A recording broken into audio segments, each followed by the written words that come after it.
There's a moment that most people have experienced, but few can articulate.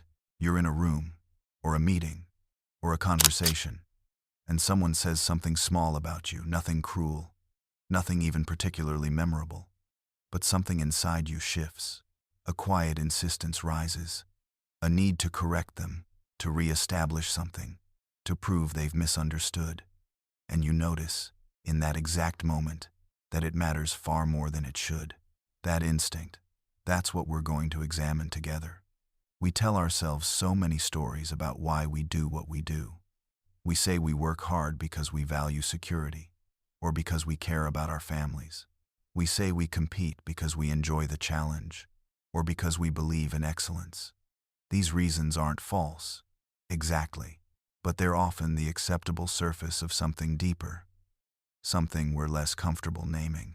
Beneath almost every ambition, every conflict, every careful construction of identity, there lies a hunger that Nietzsche understood with an almost uncomfortable clarity: the will to power.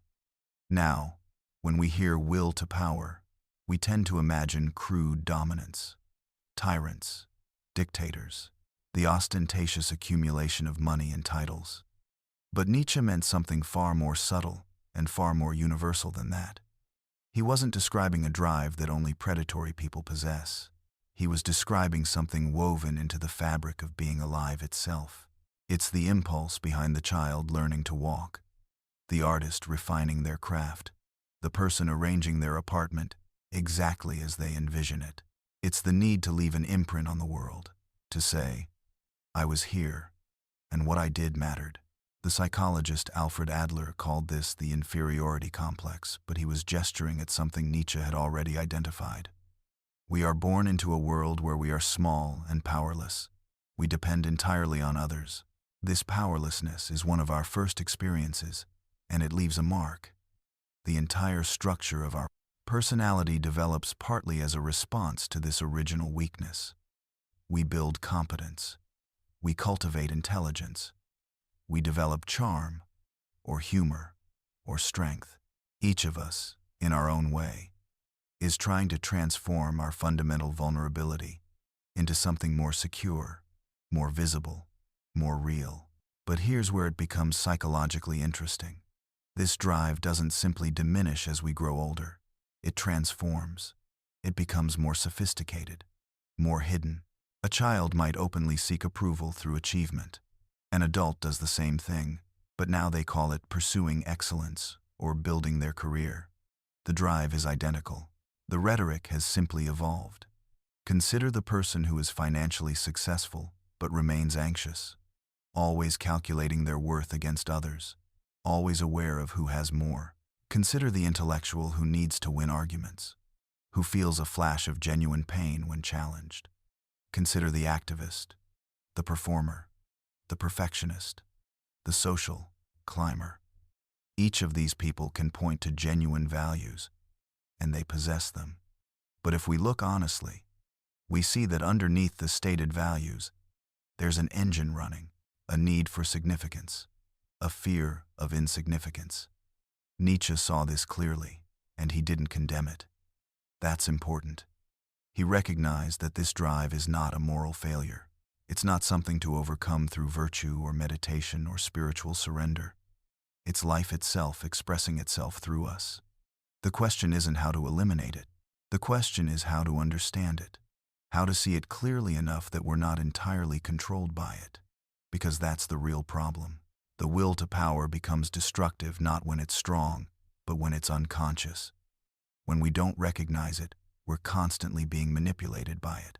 We make choices we tell ourselves are free, but they're actually compelled by this deeper current. We damage relationships in service to it. We betray ourselves in service to it.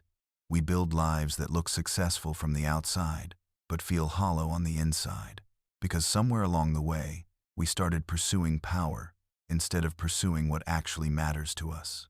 The person who must always be right, who cannot admit uncertainty or mistake, they're not seeking truth. They're seeking to maintain their sense of power in conversation. The person who cannot rest, who must constantly achieve and accomplish. They're not seeking peace or security. They're seeking proof of their significance. The person who performs their life for social media, curating an image, selecting the moments that make them look powerful and wise, they're not seeking connection.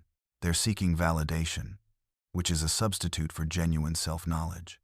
When you see it this way, a strange kind of freedom becomes possible. Not freedom from the drive, you cannot extinguish that, but freedom from being entirely unconscious of it.